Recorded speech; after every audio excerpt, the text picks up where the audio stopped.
What's up, everybody? Welcome back to the A Zone. Tonight, we're going to talk about a instructor review from a recent class of a professional instructor and a high-level competitor.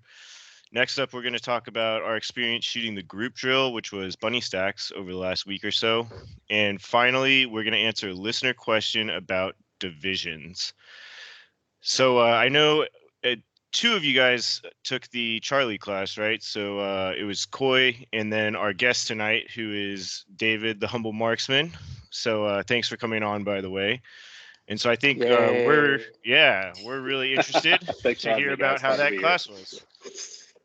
Right on. You want to go first, Corey, or you want me to? Yeah, I can go first. Are we not going to talk about how there's like 20% less Asians on the show now, though? Yeah, you guys better watch out. Soon there will be three of us. You're going to have to get your diversity quota up. Well, and David's really tall, too. So I think that at least counts for like 1.5 persons or something instead of just, we're up to 2.5 total. I'm not the only person that's above 6 foot in this show. I'm feeling threatened. Okay. Okay, so Charlie Perez. Just a quick intro to him. Not that I think too many people who listen to this need an intro. He's a competitive, limited, world beater type GM. Shoots. I think he's been shooting for a long time. Honestly, I don't have like my finger on. He's been a GM for 10 years. Yeah, I don't have my finger on exactly how long, but he's pretty good. So he's Charlie on the Brian Enos forum. So if you don't know him, you probably know his little panda holding a gun. You've seen him on the forums. Yeah, that's right. And I think he goes by Big Panda Performance. I think that's it. That's his website. Yeah. Okay. He's cool. He's like super squad level. He's finished in like single digits, I think, multiple times at nationals for people that aren't aware. So he's not just like good. He's like really, really, really good. He was, I think, 95% last year. Is either 5th or 6th. I don't remember, but I mean, he's up there. Yeah. So I had originally reached out to him actually at nationals. I was squatted with him and I asked him, hey, where are you at? He's telling me about Colorado a bit and asked him if he traveled around at all. And he said, let's get in touch and get some details. I wasn't able to organize a class, but David, the stud that he is, helped get a class organized in the Dallas area. So really quick highlights on the class for me. I haven't taken a class, I don't know, maybe for 2 years now, since I've taken like a number of classes with Ben Steger, which have been like really good for like, I don't know, getting a really big spike in skill. But I had been, I don't know, I guess really interested in trying a different approach from 2022 those with getting training. And Charlie's class was nothing short of fantastic for kind of getting a completely new look on a lot of like old concepts and ideas. I don't know how much I want to get into it before you do, David, because I don't want to. I'll echo my experience was also fantastic. We were facing a bit of weather. The way his class normally has a format, there's kind of the fundamentals and drills day is the first day usually. And then the second day is usually the stage day. Well, we were up against a bad forecast that was getting worse throughout the course of the week. So he swapped the day so we'd have good weather on the stage day, and we were going to do drills on the second day. So even with that, because the class definitely builds, like going from fundamentals into the stage, like I could see how it would just be totally mind-blowing starting with the fundamentals going into the stage versus us doing it kind of backwards. So even with kind of that, if you can call it degraded experience, it was still really, really good.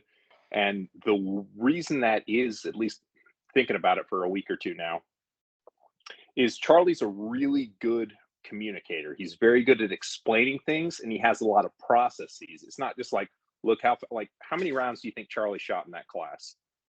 Maybe 40, maybe. Yeah. It's not just Charlie doing demos like setting the world on fire and they're like, all right, now do that.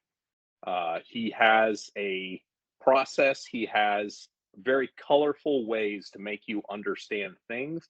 And depending on who was asking the question, he could dive in and provide really easy to understand kind of analogies for why things sort of are the way they are, to the point where, like, I've been shooting for a while now, and I came away with like a lot of notes on the class. It was I mean, I've taken several like, high-end traveling instructor type classes, but I will say that I probably got more out of Charlie's class with where I'm at. And that's in a class that was like super varied. We had like unclassified open shooter who swept my midsection with the muzzle 2 months ago at a club match.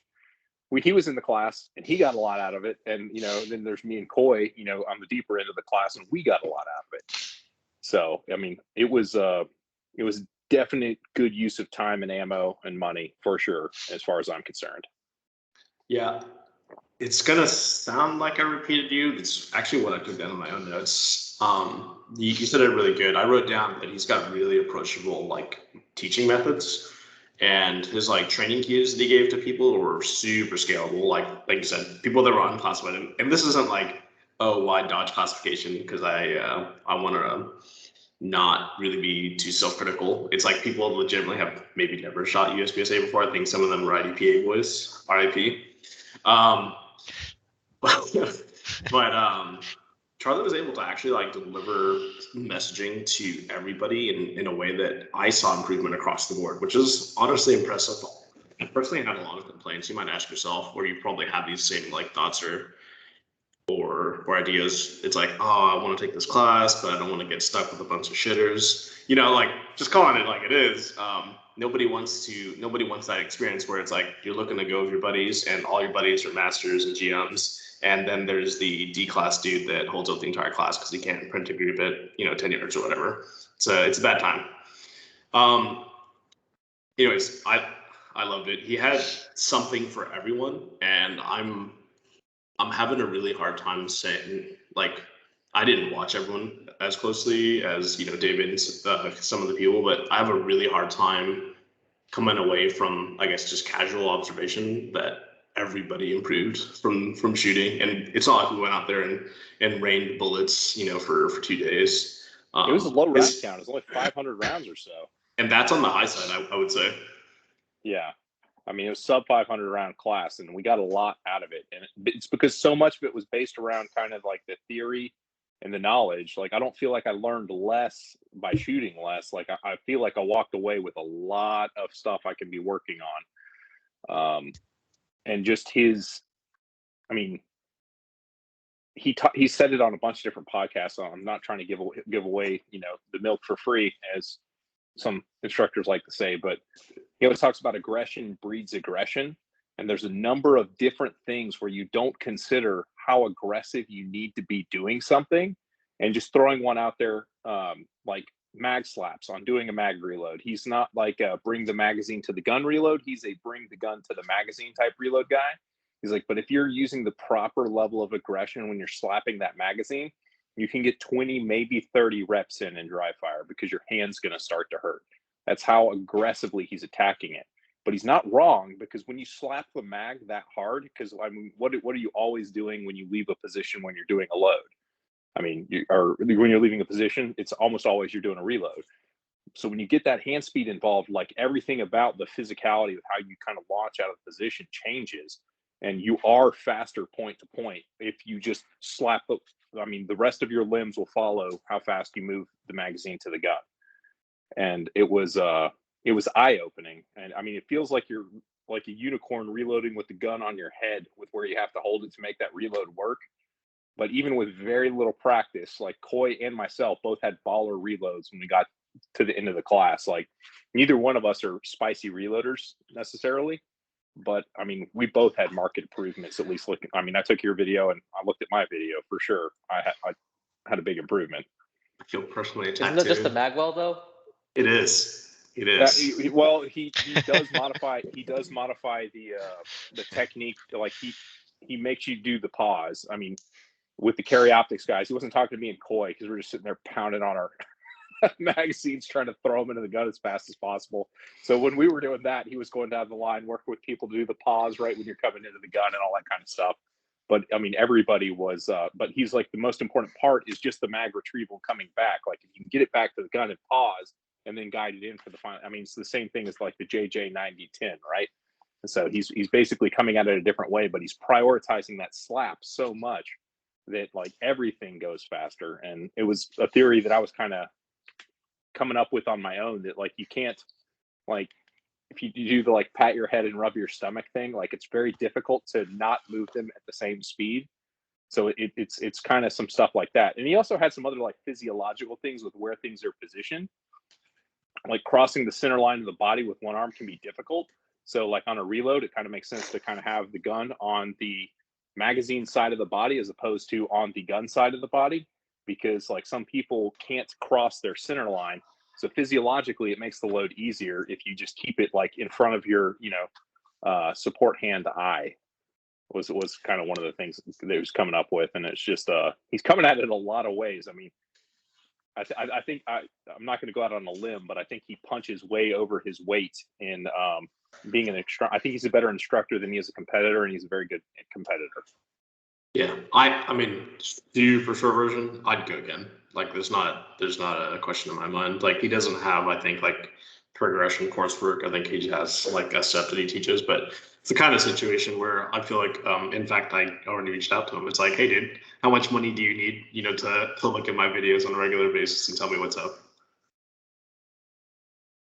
Well, it sounds really great. That's awesome. So I know you guys already mentioned a couple things. I know Coy, I'll let you, go into detail about this, but you made some equipment changes after the class, and or maybe an equipment change. But so what types of things are you guys looking forward to practicing or changing based on what you learned? So this is gonna go kind of in the theme of the class and kind of in the new year, new me kind of situation. Charlie pointed out, I guess, a deficiency in my like shooting mechanic. So he doesn't. We shot kind of a doubles-ish type activity, and just to get calibration. This is like a very standard thing, right? It doesn't matter who teaches it. But the gist of it is, it was more of a show and not tell situation. He asked me to do some things, change my technique a little bit, approach it with an open mind. And the gist of it was, I was splitting like sub 20 to 25 and not just making it on paper. It's like alphas with close Charlies. That's pretty insane for me. And much better than kind of the technique that I was using. He asked me to go kind of outside of the box, I would say, as far as like open shooting conventional techniques go. I'll be making that change as well, Coy. I haven't gotten around to it yet. I went on spring break right after the class, but fully intend to be making that swap as well. And so for people that may not know, do you want to say what the equipment change was, or are you keeping that close to the chest? I don't know. If it sucks ass, then I'll say no. I'm kidding. No. So he had me basically not use my thumb rest and just apply a conventional gripping technique. It's less to do using thumb rest sucks and more to do with my use of thumb rest sucks. But I had like kind of the observation from the perspective of I've never shot an open gun with conventional grip technique. Never practiced it. Didn't give a shit about it. Shot it once, right then and there, and it sucked for the first couple of times because I wasn't gripping hard enough. When I was like, oh yeah, shit, I'm actually a really fucking strong guy, and I can close the shit out of my hand, and started to apply that technique. I mean, I don't know who plays video games, first of all, and I don't know who from people that play video games cheat in video games, but it felt like I was fucking cheating. Like the dot was just up and down and right back, and it was pretty impressive. I had kind of taken to less than 100% grip pressure with a thumb rested grip because I was causing a ton of deflection. It's pretty decently hard to like close your entire hand without rolling in your thumb a little. Not an issue with the conventional grip, I'd say. Yeah, it was the same thing for me. And we took slow-mo of each other's gun shooting, and like on the dot, what we were both, I'm an open shooter as well for people who aren't familiar. So we were both seeing the same thing. Like the dot was climbing higher without using the thumb rest, but it was returning more consistently to where it lifted from, and it was returning faster. And the issue we were getting with thumb rests was we were steering the dot low on return. So we're introducing like porpoising in the gun when it would close like artificially. Like both Coy and I have strong enough grips to where we can return a gun properly, without using a thumb rest. And it seems like for our situations, our loads and our guns, it might make the most sense. So I was very surprised to be having to bust out the heat gun to take the stupid thumb rest off my gun after the class, but I fully intend to do it for the first half of the season. Most people are a what do you call it? More gear, not less gear kind of thing. So this is actually kind of this is something that's approachable for me. Well, I mean, also come to think of it, both of y'all did come from divisions that like did require that conventional grip before, well, equipment changes started taking place. I mean, Coy, you were previously production.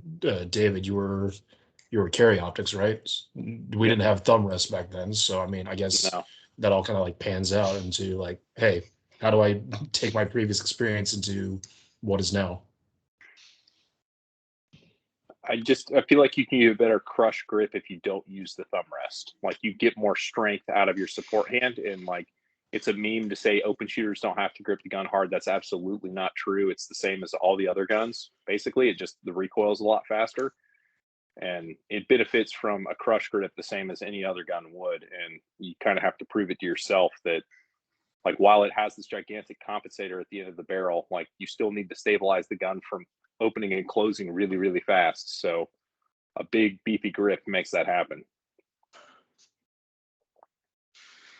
Yeah, that totally makes sense. I think that's a pretty cool observation that you guys were able to come away with. That's interesting, especially to me because I've never shot an open gun. So that's super interesting.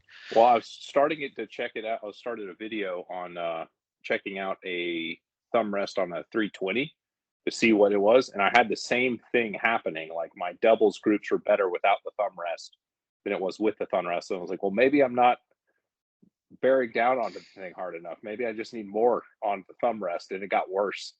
And I was like, well, I'm gonna need to trade on this some more. This is a problem. And is this a spoiler for the next Humble Marksman video? It's not, because I haven't finished filming it yet, so I don't really know. Like, it's one that it's one that I'm working on, but I don't know what the conclusion ultimately is going to be, because I need to monkey around with it and see how to exploit it if if I can exploit it, because I know guys are shredding with those things. I'm just not one of them, apparently. Well, that's something I've said for a long time, where people would say, yeah, thumb rest are like a benefit. But if you look at the more recent limited Nats like results, a lot of the top shooters shooting 40 cal with no compensator, a lot of them are not using thumb rests. And that was an observation I made, but I didn't know, what made, I guess what made the difference between like thumb rest and no thumb rest. But I just knew a lot of good shooters weren't using thumb rests. So full disclosure, I recently started picking up my practice again, and I had a decent session today. I still am going to full effort try this thing, but I can tell you on day one of day one being, I guess, today, I think it fucking sucks again. I miss thumb rest because there's something besides the recoil characteristic that is now missing. And maybe that's just like, oh yeah, train some more. But at least on day one, it's like, I don't know where to put my fucking thumb. I mean, it's like trying to learn to walk again, and you're like, something was missing, and now you have to retrain that. Yeah, and it was actually even better with the thumb rest, putting my thumb under the rest, because I still felt something. Now there's just the fucking air, so it's like really bad. Well, I've had to work on my grip before a little bit too, not for open, and I remember it was like I kind of just had to trust that the new technique I was trying was the better one, and because it's kind of like it got worse before it got better. So maybe after like a week or so of dry fire, you'll kind of feel a little better about it, or not. I don't know. That's where I'm at. Yeah. Yeah, I'll report back with what happens, but I'm excited to try it. But like Walter, somebody's making a gas pedal type thing, but it's like a wedge on the Walter guns, and or Walther. Sorry, people get pissed when you don't say Walther. Like Canik. Canik, that's the other fun one, right? But that wedge on the Walter guns, I absolutely would use, not because it's a like an advantage in taming recoil. It's just a nicer index point for your thumb. So. Yeah, I get it, Coy, and I'm terrified of it as well. We'll see what happens. Well, that's really cool. For all these years, without like index points on our guns because my Tampa doesn't have one, and the CZ before that I had didn't have one, and like Glocks kind of don't have one. Just Like, stipple one a in, stock bro. Glock. Well, Yeah, it lets you know you've missed your grip before you fire a shot. Like you can miss your grip and fire a shot. Like, that looked terrible. Okay, But wouldn't fix my you? grip. Now shoot again. I But you'd definitely know feel I it miss my grip before I Yeah, you'd shoot. feel it before, like with the rest of your fingers, before like your thumb hit something. I don't know. I guess I just always have learned how to shoot without having some kind of thumb index. Yeah. So my index is based on where my like index fingers and all the other fingers are relative to the trigger guard and my strong hand or whatever. That makes perfect sense. In more full disclosure, I just got back from shopping like a couple of days ago, busted out the heat gun and the red Loctite. And so it's like actually not even one whole day, like half a day since I changed my gun over. So this is all of however much, like 2 dry fire sessions and a live fire with a lot of dry fire in it for this configuration. Where I'm at right now is whether or not my thumb and my wrist and hand is locked correctly. That feels the exact same as it not being locked at all because there's no like physical object to index it with. So a couple of reps that I shot today were like at 25 yards were like boom boom and everything was perfect and awesome, and a couple of them like boom boom, yep, that went. Did I go over the verb? Like things like that. It's like interesting. So definitely just you're making a lot of sense, Calvin. Just have to get used to the sensation of like nothing there. I think that's David. Yeah, you said something earlier. The specific way you said it made a lot of sense to me. It's just like it's right before it's not, or it's right before you fire your first shot. It's like a safety blanket for me at this point because I know more how it feels to hold a gun with a pedal than it doesn't than without one.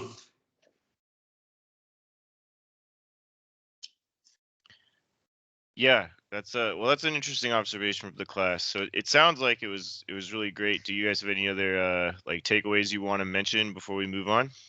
I'll say one last thing as a teaser. You should definitely go seek him out. The class again is definitely outpunching its weight in terms of value. A really surprise thing about his class that I was not expecting was where where he pays a lot of his time and attention in terms of emphasis on skills and programming goes. It should be obvious to everyone that shoots kind of at a decently competitive level that a guy as big as Charlie is actually moving really, really well. You just kind of misperceive it because he's a really big guy. Well, cool. Yeah, I know. I mean, at least for in the competition world, he's got a really good reputation. So it sounds like he even exceeded that. So that's pretty cool. But I've got a question about the Charlie class. So for someone looking at taking that class, are there any kind of prerequisites that you would recommend for someone so that they would have like a optimal experience? Like I would imagine someone coming in as an unclassified, never shot a USPSA match before. That's probably not going to be the best experience for somebody. Can I take this one you did? Because there's actually I only was one the class specific thing I he can wants. share with you. I can share with you the prerequisites because there are prereqs for the class. First and foremost, you have to buy and have read his book prior to coming to the class because he uses a lot of words. He has a lot of kind of analogies and things like that. So it speeds up him explaining something where he can reference the source material and be like, remember in the book it said this? Okay, cool. Moving on. So you do have to read his book prior to taking the class, and he does check. Like I was getting like every few days as we got into the final few weeks before the class, he was letting me know who hadn't ordered books yet. And it had literally nothing to do with him wanting to sell books and had everything to do with how successful the class was. That was his major motivation. And another fun thing about the Charlie class, I got to throw this in, further answer your question, Calvin, before I pivot off there. You're supposed to be classified in USPSA. That's the only other like requisite thing. Although one of the guys had never even shot a USPSA match, but he was familiar with it. He knew about the scoring and all that kind of stuff, and he shot a lot of action pistols. So that was kind of close enough. So they let him into the class, and I mean, he still had a good time. He still learned a lot. And the other fun thing about the class, and Coy, I'm sure you remember this, but it's kind of impressive when you consider the context of how Charlie blew our minds on that first day. I got a phone call at 1:30 a.m. the morning of that class asking if I could pick him up from a hotel down by the airport because his flight got delayed to the point where he couldn't get his cars and his rental car and none of the hotels near the airport had availability. So he just hung out and stayed awake from, the day before in this hotel's lobby waiting for me to pick him up at like 5:30 in the morning to get up to the range so we could open it up for everybody. Jeez. So even with all that, he kept it together. I mean, he probably cussed more than you would otherwise, but other than that, I took most of my notes on day one, and he still put on a hell of a show, even in suboptimal conditions. I couldn't even tell until I was giving him a ride to the rental place, and when he shot his one demo that he shot that day, and it was like a swinger activation and like 8 shots on it, 8 alpha, by the way, with no fucking sleep, which was amazing. That's crazy. Yeah, the drill was he was trying to see how many times he could track the A zone and get. He was actually 5 alpha, 3 Charlie. Was it? But they were very, very close. I taped the target. Okay. They were very, very close Charlies, and so it was. I mean, even with our open guns, I think we were 1 less than them. I think we each got 7 or whatever it was, or maybe he was 7 and we were 6. But whatever it was, I mean, he's on he operates at a very, very high level, even without the creature comforts like sleep. So And thumb wrists. Or thumb wrists, yeah. But if you watch him shoot, holy cow, man! If you watch him shoot his like hardball major power factor loads, that gun does not lift at all. Like it's a sewing machine going straight back and forth. Like it's truly impressive to watch him shoot because the gun doesn't go anywhere. I mean, when you shake his hand, you'll understand why. Like, dude has like straight up bear paws. Like he will engulf your hand and you won't be able to get your fingers around the backside of his palm because they're so damn thick. Like he recommends training your grip strength and all this kind of stuff. And when you shake his hand, I mean, you know it. So he's got the most impressive handshake of anybody's whose hand that I've shook. All right. Well, cool. Any last thoughts about the class or any more questions that you guys can think of? Awesome. Well, thank you guys for sharing your experience on that, especially you, David, for being a guest on the show. So that sounds really cool, and it sounds like the class would be highly recommended. So if you hear about one in your area, then definitely consider going. So next up, or organize one. Yeah, that's a great point too. So I think you guys can find his website and look at how to do that if that's something you'd be interested in. So next up, we have our group drill. So last week or last podcast episode, we announced that we're going to do a group drill every however often. And this one is bunny stacks. And so the idea is just we will announce the drill, then we'll all go shoot it. Hopefully, if you listen to the podcast, you'll consider going to either shoot it or dry fire it. And then we can talk about the things that we took away from it and what we think we can learn from it going forward. So if you don't remember, bunny stacks is just 2 targets at close range. I think we specified 5 yards. Yep. And you do 2 alphas or aim for 2 alphas on each A zone. You can shoot it in any order you want. It's just 8 shots total, no reload or anything, just from a draw. So do you guys, who wants to go first on what you thought about that? I'll go. Thank you. So tried it. I'm restless. Half a day afterwards, fucking sucked. Cold. Hold on, Coy. Did you shoot this today? Totally procrastinating from last week's show. Oh yeah. You just went out today. Oh yeah. Is that what happened? Oh yeah. Okay. 100%. Nice. Trained up. We take ourselves very seriously. That's like doing your homework on the bus on the way into school, man. No, it's like sitting at your desk before the bell goes off.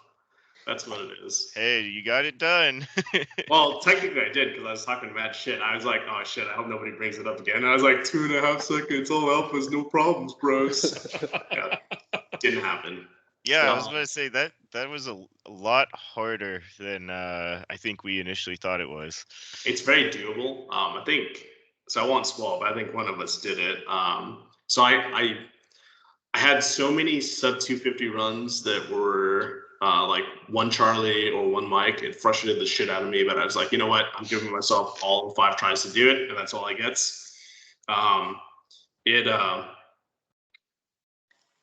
I kind of got to take advantage of some of the concepts from Charlie's class, kind of changing what things I pay attention to. No reload this time, unfortunately, but I think it actually changed quite a bit.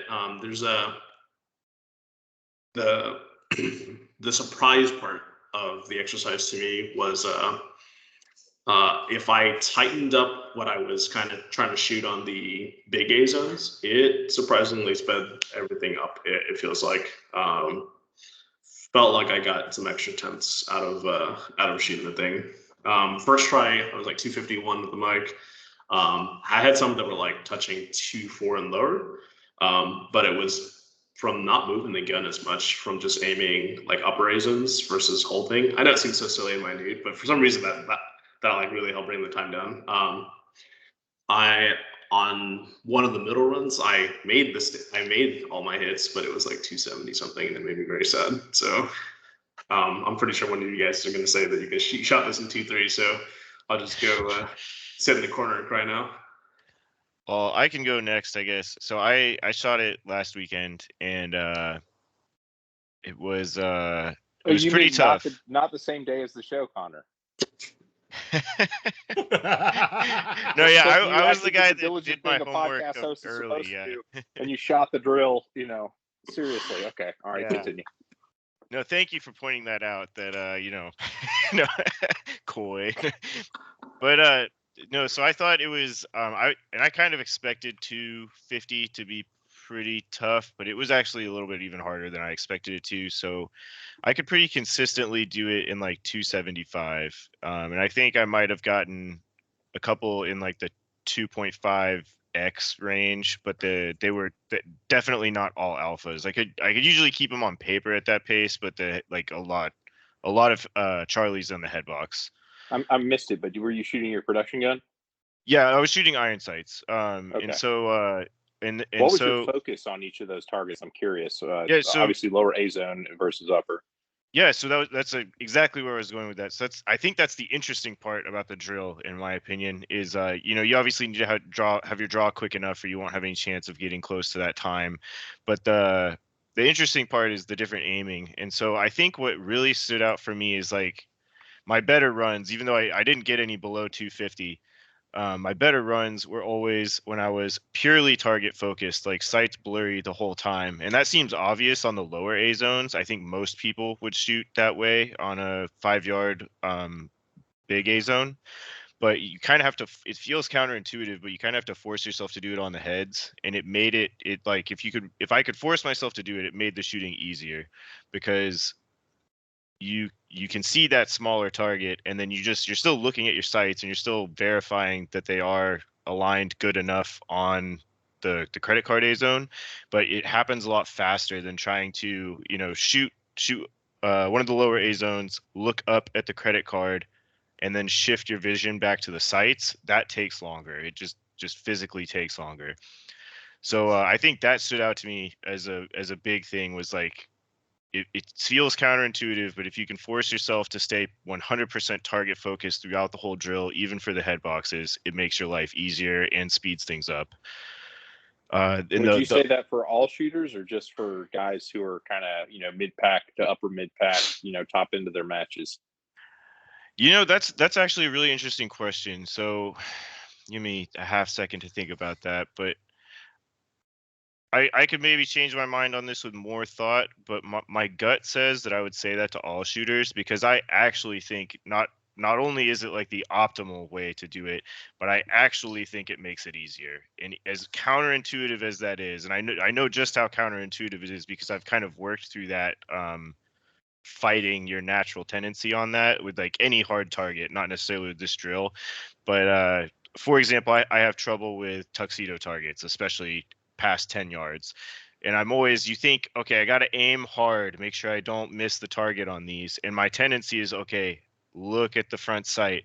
But I found out what happens is when you do that, or at least when I do that, because my visual focus is on the sight and not on the target, I can very easily drift. Like the sights stay aligned, but they start to drift on the point of aim on the target because I'm not focusing on that point. So for as counterintuitive as it feels, if I can force myself to keep my visual focus on the target, specifically the small spot on the target that I'm aiming for, still see the sights, but they're out of focus, it feels harder, but it's actually easier. And so I think, again, I'd have to put more thought into it, but I think that would remain true regardless of skill level.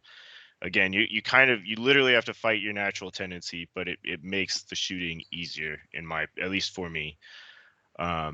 So that was a big one. That's probably my biggest takeaway by far. The next biggest takeaway was that how much grip matters. So if you want to have any chance of hitting that 250 or even sub 3, honestly, I think obviously you're just hammering 2 on the lower A zones, but you have to almost be able to hammer 2 just as fast on the upper A zones to get down near 250. So you're kind of relying on seeing a first, like I said, target focus, getting that first aiming point for the first shot on the head box. And then you have to just be able to, maybe not quite as fast as the lower one, but you aren't really aiming a ton for the second shot. You're kind of relying on your support hand to bring the sights back to the same point. And I think if you don't do that, it's I don't want to say impossible, but it's really hard to hit that 2.5 second mark. In fact, even doing that, I never got to that 2.5 second mark with hits. So those were my two big takeaways: is target focus and grip, I would say. And like I said, I did not actually make the time. I had some pretty good runs, but I never got to below 250. So I'm gonna keep doing this drill going forward and try to get to that point. And I think if I focus on, again, being target focused and keeping my grip good, I think I can get it. I just need to practice it more.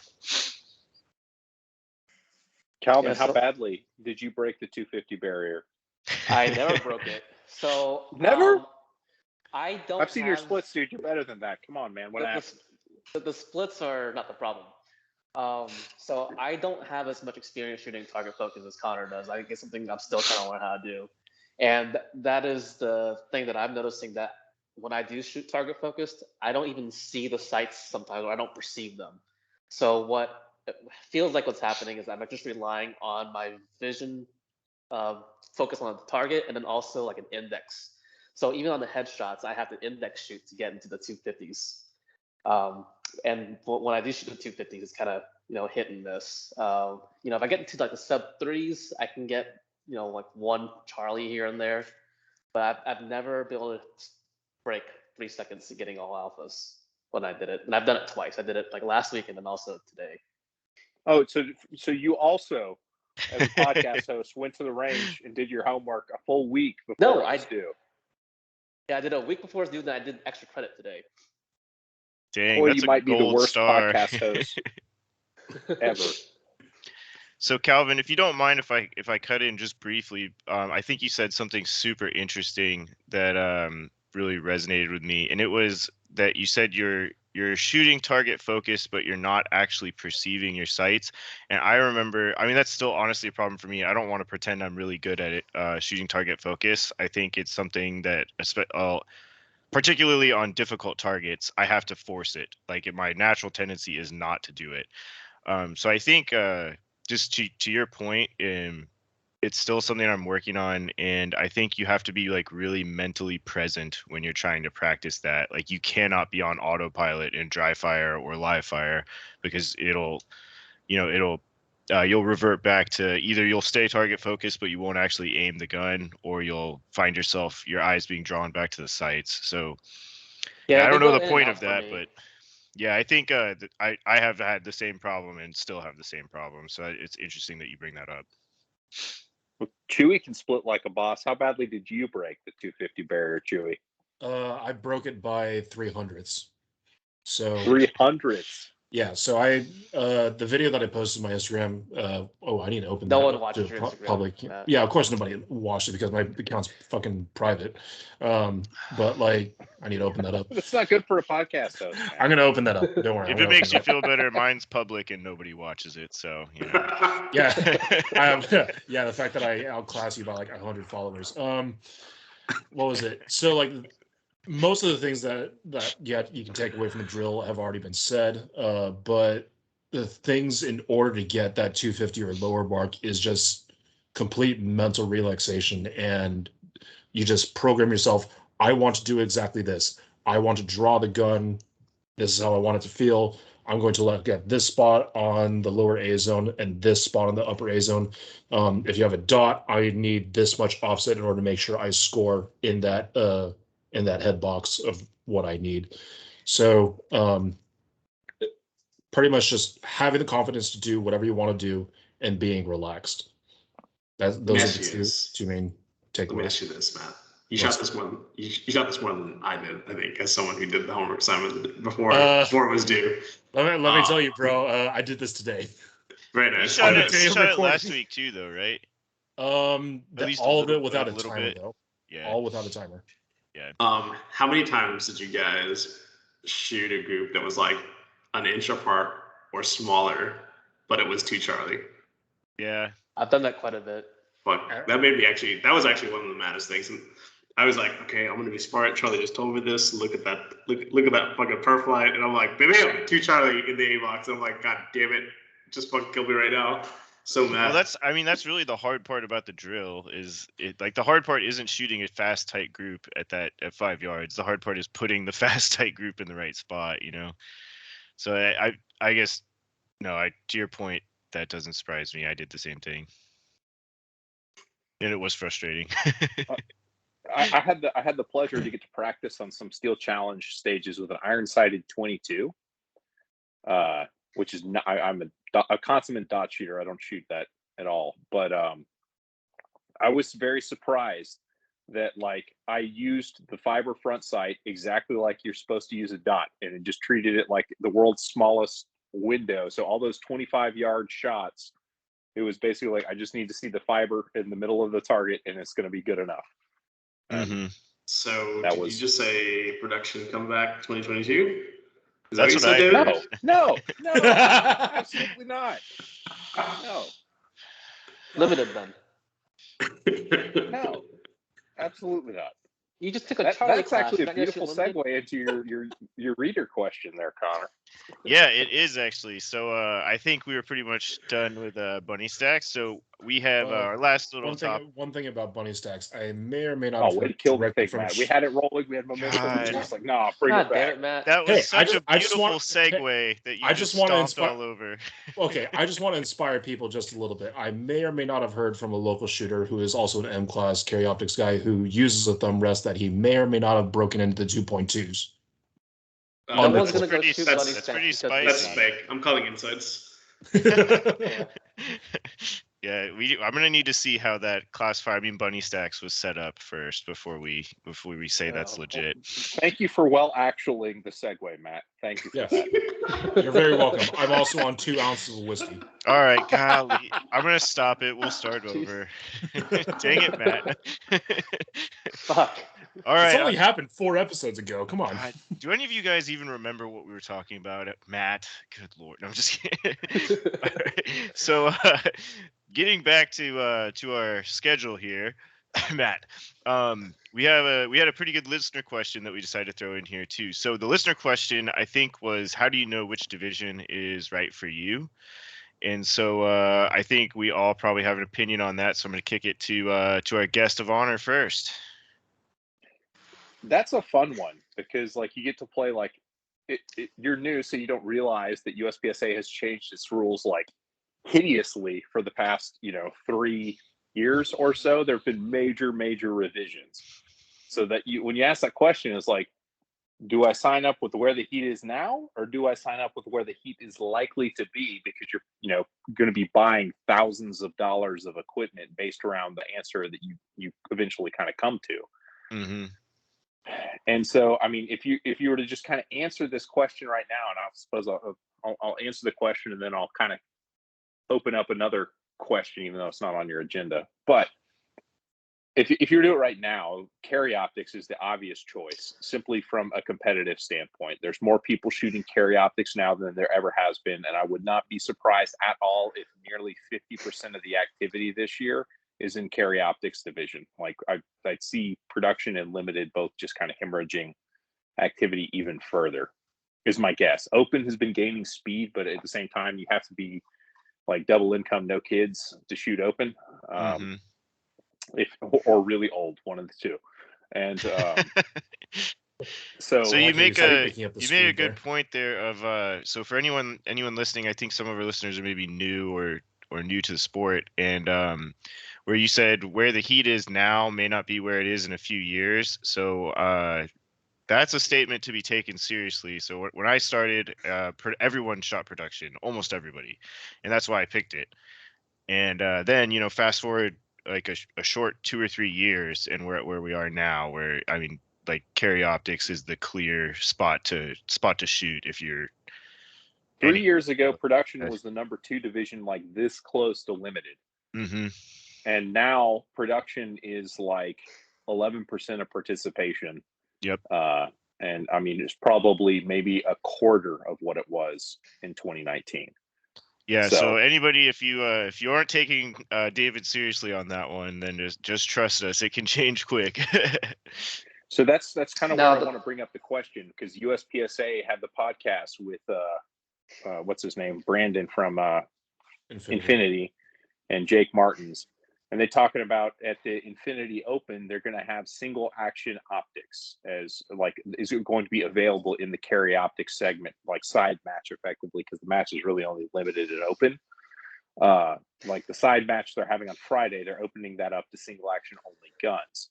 So if we answer this question for you now, you're saying, hey, Mr. 1980s, can we take a rule set, cobble it together, and get it to 2022? Which one of these would you pick? But if I asked you to make divisions now, today, based off of like this game is played by enthusiasts, what would the things be? Because like effectively red dots are the thing. Like it's red dots. Okay, so do you differentiate by action? You differentiate by features? I mean, major, minor.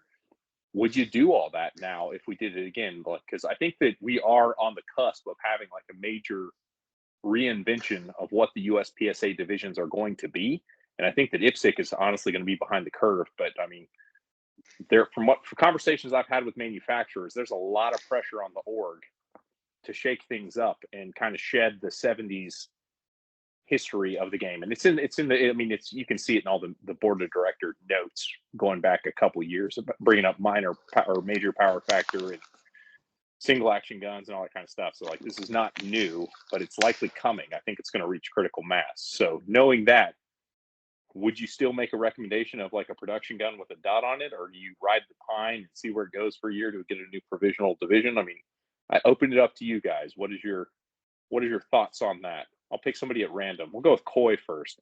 Since you didn't do your homework, you get the least amount of time to talk about it. Oh shit! He can't copy off anybody else now. That's not going to change my answer.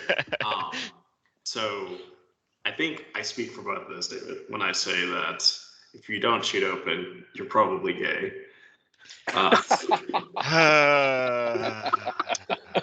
Connor, we need to get you all the brass grip stuff so that you get bumped. All right, open. I'm gonna stop it. We can start over again. Dang it, Coy. Fine.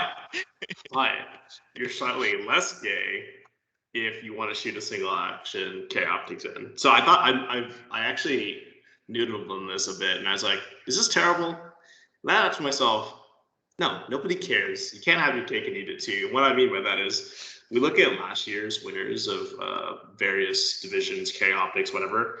There are dudes winning with plastic guns. You're telling me that you're scared of some Timmy walking out with a staccato P and he's going to whoop your ass? No, it's not going to happen. Just let him shoot the gun if he wants to. It's not going to change anything. Mm-hmm. Calvin, I bet you've got some strong thoughts on that. I think this goes back to the original like inception of production. It was supposed to be duty and like duty military and police guns, and it was supposed to be a place that people could bring your $500 Glocks or Beretta M9s or whatever and compete. And as the rules changed over time, they gamed it to where now you have like these Shadow 2s and Tanthos, whatever. And then now as you open it up to single actions, like I guess at the end of the day, it doesn't make a difference, but it kind of strays from the original intent of the division. So I'm kind of like torn apart. It's like, well, it doesn't matter, but at the same time, it's not what the division was made for. Because carry optics is just a production gun with a dot on it, basically. But if you made carry optics today, right now in 2022, would it be a production gun with a dot on it, or would it be a more inclusive rule set that allowed single action guns? Because I think it's dumb that carry optics is always footed back to the production rule set, because a carry optics gun I don't think ever was going to ultimately be, because there's a lot of features coming out from the manufacturers now that you have to dumb guns down in order to compete with them. You have to take magwells off of guns. SIG's releasing guns with freaking sight block compensators from the factory now. Like, is the icon of what a standard gun is today going to change? But are SIGs with compensators in duty holsters? Technically, if it would fit a Legion, the new one would fit in the duty holster, yes. It's like, are people actually using that configuration though? Dude, it came out like 3 weeks ago. It came out 3 weeks ago. There's no what's that called? The Roland special. The Roland special. Everyone was hot about that shit, right? That's a thing. I think it was more popular on the internet than it was. Matt's going to get his. Oh gosh. Like somebody had me call for him. He's going to get his, isn't he? At the end of the day, I don't really care. I knew it. See, he's ready for the division. He says he's here for it. He's ready for open minor. Oh, no. I think single action guns do have a small advantage over double actions and striker fires in USPSA, especially on like standards where you have like weekend, like starting on a weekend only or like one-handed, especially because on a double action gun, I don't care how well you tune a double action trigger, it's never going to be like a 3-ounce 2011 trigger or whatever. And the length of pull on the triggers is another gigantic advantage for a single action gun when you're shooting from compromised, like strong hand only, support hand only. So I fully concede that territory, but at the same time, it's like, if you asked me to set it up today, it'd be like production dot, limited dot, open dot would be the divisions. And you could shoot iron sights in those if you wanted to. So there wouldn't even be an iron sights only division in your world? Classic, maybe. You could put the revolver and the 1911 guys together. Because I would say the majority of handguns in the world are still iron sights only. It's only that's not who plays this game. Maybe in the U.S. Where this is a U.S. game. I like it. David, coming with the facts. This is America. This man came prepared. No, right? If you think about it, like IPSC took USPSA's lead on introducing production optics. They were like 2 years behind the curve on introducing it, and they made it even worse than what we did by allowing stupid thumb rests and things like that in the division. They made production optics heavy and production optics light. Like that as we just really discussed bad. with last year's limited nationals, the top 3 guns were plastic in a field of 2011s. So how much does that really matter? I guess not a whole lot. It's just the perception, like people. Perception is bad, granted.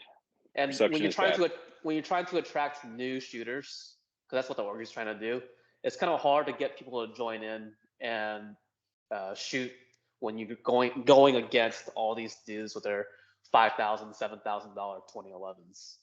Well, what if there was an iron sight division and it was to, mag length capacity, whatever that mag length is decided to be, but it could be 2011s versus Glock 17s? I suppose. Okay, you can have your 4th division. So we've got limited optics, production optics, open, and iron sights. That's it. And classic. That's all you get in PCC. 6 divisions. Oh, God. I'm curious how much. It's almost as bad as it currently is. That's way better, man. We'd be losing all these divisions. It'd be great. Yeah, I'm curious with the CEO popularity if it has to do more with the aiming system or the mag capacity. Because no one really complains about shooting with iron sights when it comes to production. They only complain about the reloading.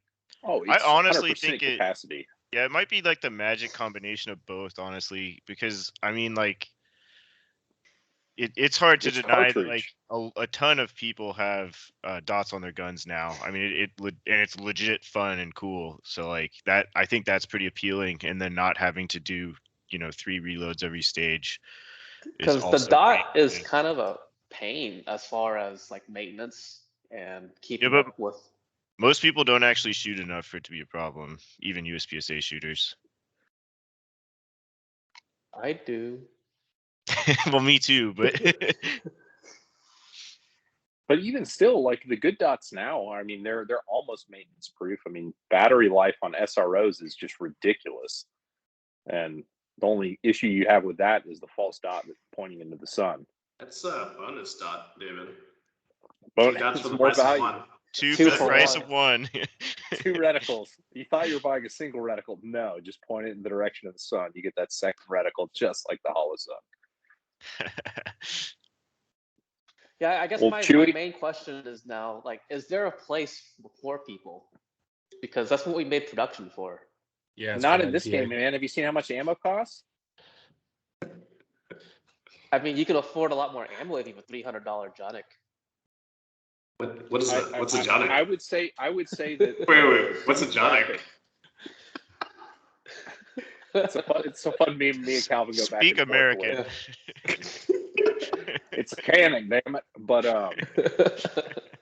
I think that we're so USPSA sheds about 1/7 of its membership year on year every year. So assuming we have to backfill 1/7 of the USPSA population in 2022, those people who are coming in have way more disposable income than the people who are likely leaving.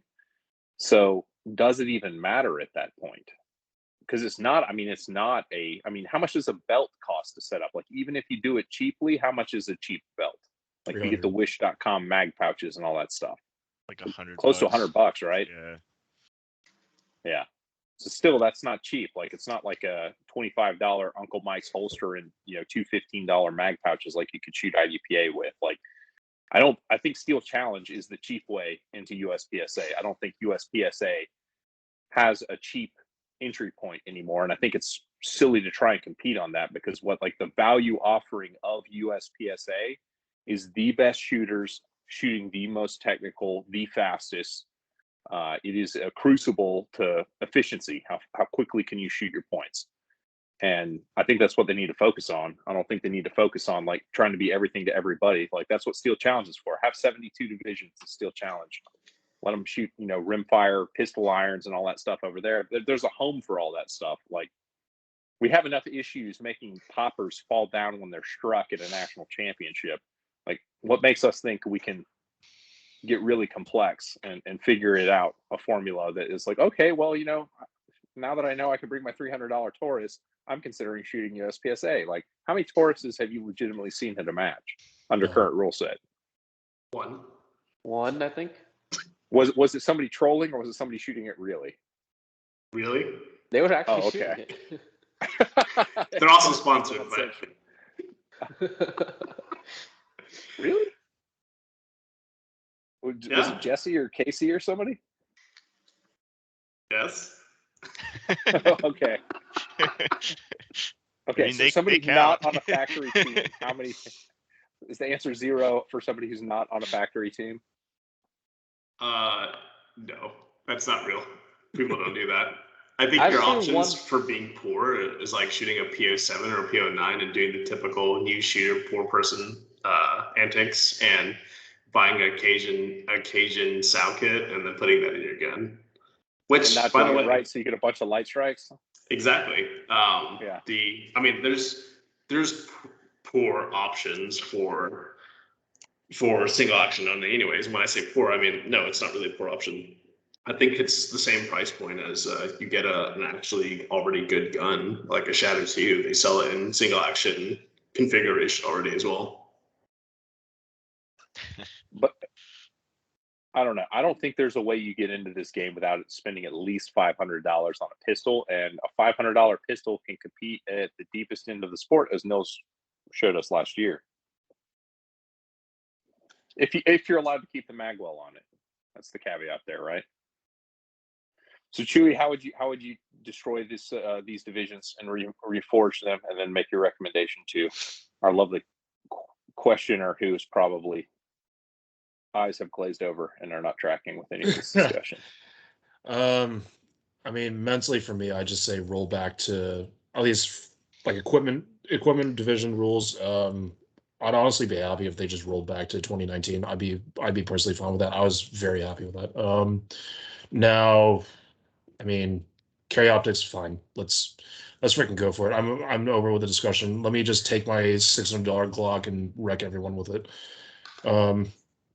Now, how to select the division? What looks interesting to you? Do you like running around with a $6,000 gun, or do you want a $500 plastic? Fantastic. Just what interests you? What have you seen on YouTube? What have you seen on Instagram? If you like who your idols are on there, just follow that. Question there. So you guys have all given or participated in new shooter briefing. What are the guns you're seeing people who have never shot before showing up in the holster? Are they super cheap budget guns, or are they like premium plastic fantastics, or are they like Shadow 2s? I think Most I of see the a time- lot of Glocks and stuff. Oh, sorry. It's all Glocks or pretty much everything that's under $1,100. Yeah, I'd say there's a lot of Glocks with flashlights, actually. I was These days, surprised yeah. just how many new shooters show up with lights on their guns, but like, So it's not a bunch of dudes with staccatos. not yet, no. Well, they don't have anywhere to play. They're not going to get the floor mopped with them by open guns. That's the defensive mindset now. Like, I'm not going to go race against race guns. That's crazy. They have to get the So floor the- mopped against them by someone with a Glock 34. Not even a 34. Chewy didn't even spend the $700 to get a 34. He just bought the 17. I Well, think he I've- just switched. Yeah, I actually did switch over to the 34. this is recent news. Oh, hot off the presses. Chewy's Yep. shooting a 34 now. Fucking Yeah, I gamer. wanted to double up on that. I got that, Connor. But I mean, So like, what- did the guys with the staccatos actually have enough money after they bought the staccato to actually buy ammo? They do. They get like extra machining to get ports. Have in you seen their gun and shit. Instagram pages, dude? All they do is post like their scores of ammo and stuff like that. Like that's I don't know what what you're these using guys do. Instagram for. I'm freaking ogling on there. I follow people in the industry, and that ends up becoming like, hey, look at all this ammo I bought too. So I Dude, mean, they do my so many point mag is that the dumps. people coming into the game are have deeper pockets than they probably have historically, and I think we're less price sensitive than we used to be, in my opinion. So We're what all I hear you pulling, like- saying is everyone should be shooting open. Yeah, only shoot open is what I'm trying to say to you. That's the one true division. As With the as Glock everyone 26. knows. I'm with it. If we were starting USPSA today, would we still have major power factor? Because it was No. like No, yeah, like No. 9 major and 38 super comp was made only for this game because major that's right. power factor existed. It's practical, Calvin. What's wrong with you? Well, think about how practical that is. I'm sorry you hate fucking physics, Calvin. It's force equals mass times acceleration. Easy. It's very practical. I Said mean, one you guys math watched agent John to Wick the other. 3, right? When they presented the 9mm major, 125 grain at 1425 feet per second. Come on, you have to buy that. Yes, And I it saw pierces the body water armor, jug that apparently. Terran shot, and it like completely exploded versus this poking a hole through it with a regular 9.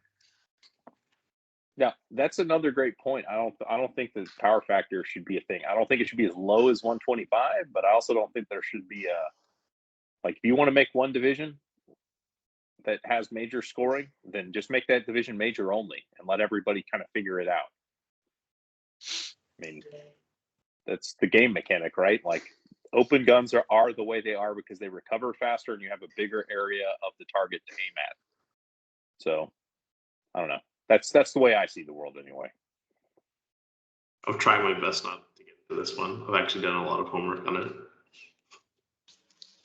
And then like, so if we get rid of major power factor, would open guns be comped like they are now? Yeah. Probably not as heavily ported.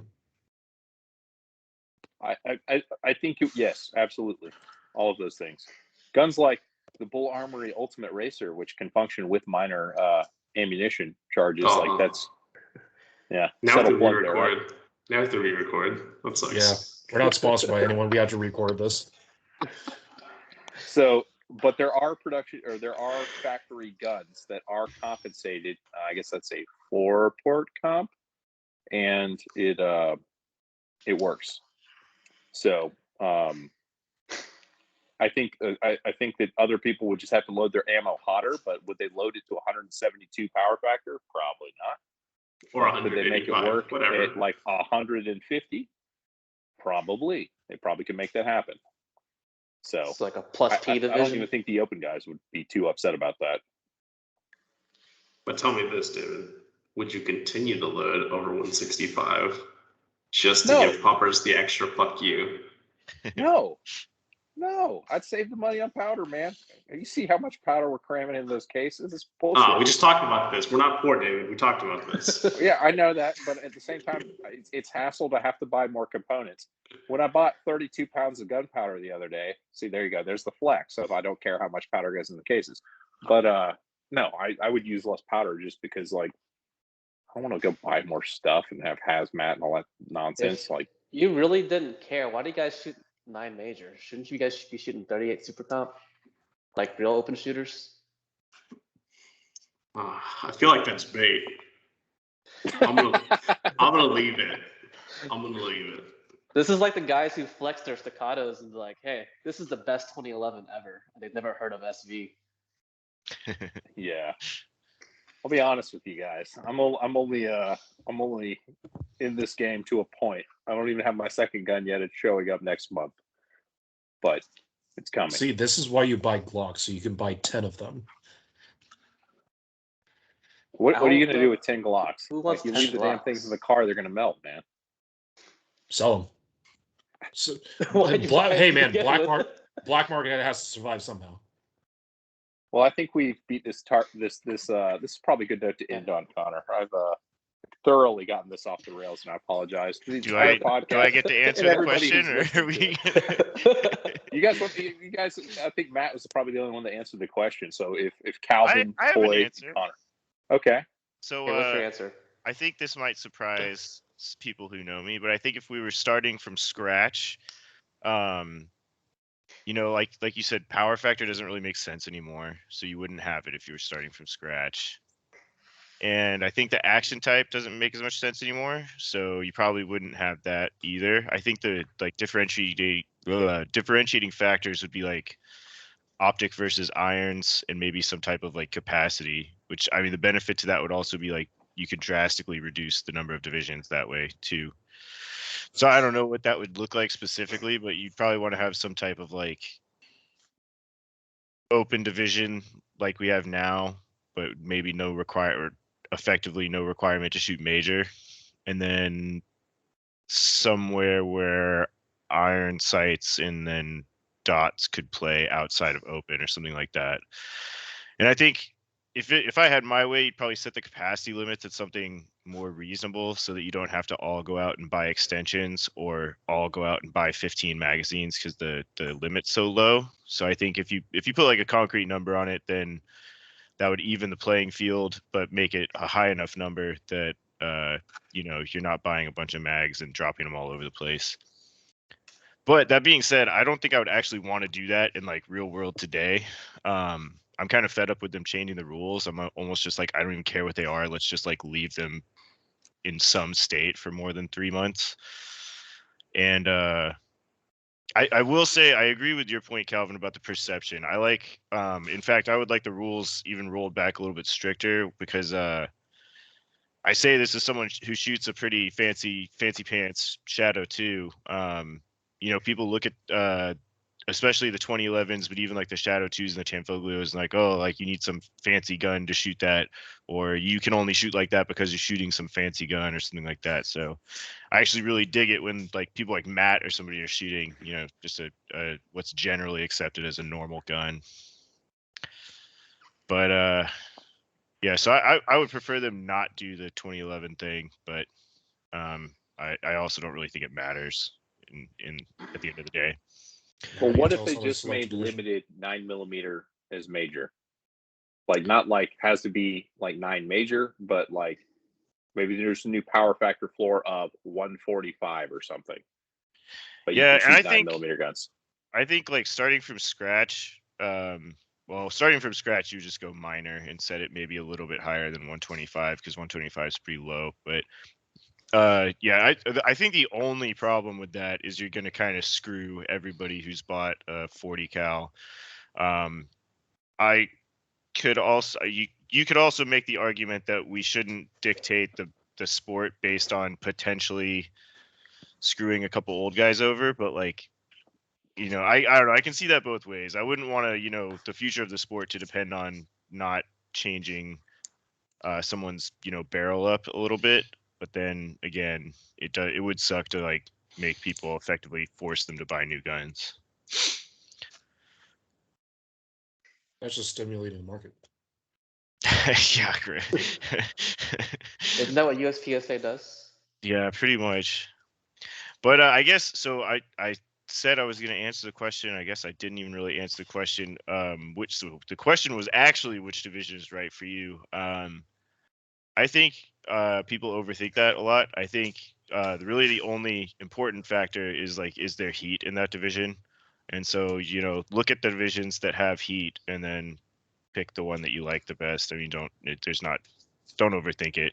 If you can't afford to open like me, then that kind of rules like open out, for example. But, don't overthink it. Just do what you think looks cool and has heat.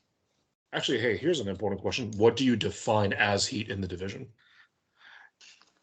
Yeah, that's a good question too. So like all the divisions, it seems like, have heat at like the national level. Like if you go to a national championship, even for like limited 10, there's someone like I-Core? Christian shooting it, or but like I think it's beneficial to pick something that has heat at the local level to you, because like right now, if you wanted to start shooting single stack or something, I'm pretty sure like almost universally there's no heat locally. It's just like some guys go shoot nationals and it's for single stack. So like that would be an obviously bad choice. So I think carry optics would be like the other end of the spectrum, where like almost no matter where you are in the country, there's going to be some really high level competitors local to you.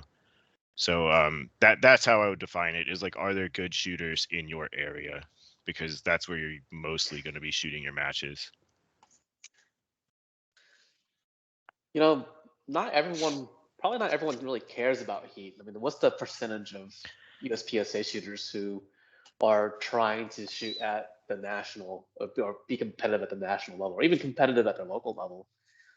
Yeah, So like my you're answer would right. be, Yeah, you're right. I think yeah, I mean, you're totally right. In my opinion, though, it's just my opinion, even if you're not trying to be super squad level guy eventually, like it's just not fun to have like 2 or 3 other people on a good day. And you're like, I started shooting single stack at the very, very beginning because I liked 1911s. I was like, these are neat. And so I had a couple. And then I thought, I had the misconception that everyone shot 1911s in competition. So I was like, oh, cool. So I showed up and I was surprised to find that there was like one other guy in the division with me at a local match. And that's fun for like 2 or 3 matches. And then even if you're not very good yet, or you're just taking it casually, it's like it's just not very fun after more than like a month or so to be basically in a division by yourself. You lose interest pretty quickly. I think the most populous division at your local club is probably the right answer to the question, because like if you're just there to have fun, then you can socialize with a lot of people who are doing the same thing you're doing. So it's almost like a club that we're in this division making fun of the guys who shoot open as they look down their obviously superior noses at the rest of the team. But like, let's say it is carry optics. I mean, every market's going to be a little bit different. Like the Atlanta market for a long time was very rich with production shooters. Like production was the big division there. There's almost no limited shooters. And the DFW market, it's pretty much all dot shooters, whether it's in carry optics flavor or open. And it's been that way since I got here in 2018. If you wanted to compete, like whether that means like try to actually win or make some friends who are in C class and you're trying to beat each other for high C class or whatever. Like, that's more fun. I mean, but also think about game mechanics. Like, do you like dropping magazines all over the range? Yes or no? If the answer to that is no, then production and single stack probably aren't choices for you. So, like, okay, well, do you like 40 caliber? Yes or no? Is that fun for you? The answer to that is no, then probably limited is out. But if you're okay suffering the disadvantage of shoot 9mm because you like shooting iron sights, maybe limited is the thing. And then you go back to how many limited shooters are at the clubs that you're likely to shoot at. So, yeah, I totally totally agree with that. Actually, like if you have any doubt, the safe bet is just like tally up the divisions at a few local matches and pick the one that's consistently got the most guys in it. And that's probably almost universally carry optics anymore. Yeah, and it's only going to I think that's only going to get worse. Like, I agree. Yeah. As much as I love shooting production, man, I really like shooting production, and I'll say this. I mean, anymore, it's like pretty much me and Calvin shooting production, and then like a couple weeks ago, Calvin decides not to show up, and it's a lot less fun. I tell you what. So like, I would say like the safe bet almost well probably anywhere in the country is carry optics, and I can say from experience, it's not very much fun being in the division by yourself. It gets old quick. Any other thoughts on this topic? I feel like we've that turned into a big question, but it was a good discussion. I'm over it, dude. Yep. He's switching to open. That's right. We welcome you to open, brother. All I got you that the race belt. You ready? Build up your Gerson or whatever it was and come play. I'm still waiting on parts, whatever that is. It's pronounced Gerson, not Gerson. Oh, okay. That sounds like some kind of weird. I'm going to gang say it shit. the American way because I'm American. I That's thought right. of a response finally, Calvin, to what you said earlier. Syllable. We're shooting 9 major because we're getting ready for the hit factor or power factor switch over to be all minors. That way we can switch. Oh, that's very forward looking of you. Galaxy, wow. Galaxy brain stuff right there, Coy. That's Yeah. why we do it. It's totally not clear cheat. Totally not. All right, I righty. think it's Well, time to end this. yeah, that was a good Way one. too long. Yeah, so if you actually listen to this whole thing, which was probably like 0 people, thank you. I'm sorry. And thank you, David, for coming on. I think that was that was a fun discussion, and so thank you for your time. And B, it was super interesting hearing your perspective as well as Coy's on the Charlie class. So we appreciate it. Yeah, thanks for having me, guys. It was a lot of fun. And he's way more popular than any of us are, so I don't need to tell you how to find him because I'm sure you already follow him. Yay! Do we all do it now? Okay. Yay!